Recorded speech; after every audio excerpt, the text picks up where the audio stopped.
Nothing can be taken for granted when you get to Mars. There's a lot of things we just don't know. Space always has a way of throwing us curveballs and surprising us.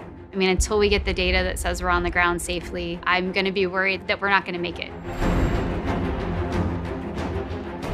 Entry, descent, and landing is often referred to as the 7 minutes of terror because it takes about 7 minutes to get from the top of the atmosphere of Mars to the ground safely. The spacecraft has to do all of this by itself. There are many things that have to go right to get Perseverance onto the ground safely. There's a lot counting on this. This is the first leg of our sample return relay race. There's a lot of work on the line. Starting about 10 minutes before atmospheric entry, we get rid of really the spacecraft part of the rover that's been supporting us.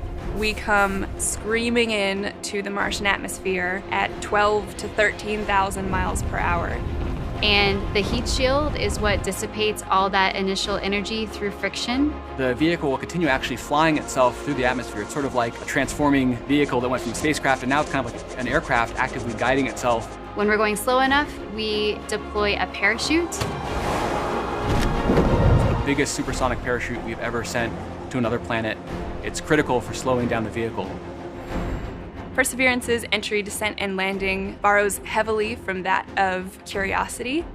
But fundamentally, Perseverance is a different rover. She's bigger, she has different instruments. We've added a lot of smarts on the inside to make it more capable so that it can deal with the landing site that we've given it.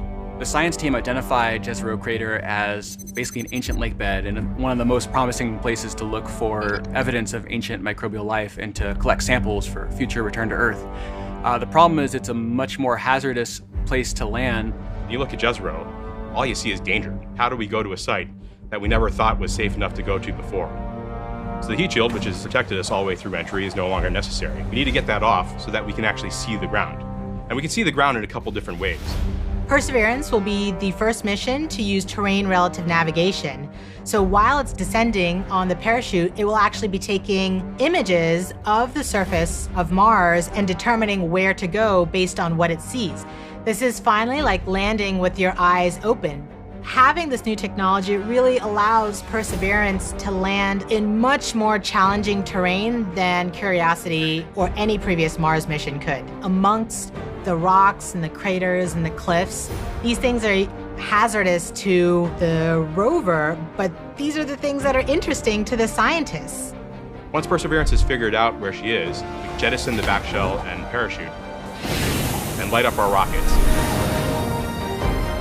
Those rockets help us steer to a safe landing spot that's nearby. That descent stage takes us all the way down to about 20 meters off the ground. That's when we start the skycrane maneuver.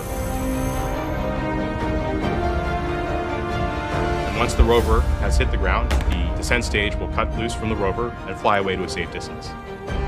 Surviving that 7 minutes is really just the beginning for Perseverance. Its job, right, being the first leg of sample return, to go look for those signs of past life on Mars. All that can't start until we get Perseverance safely to the ground. And then that's when the real mission begins.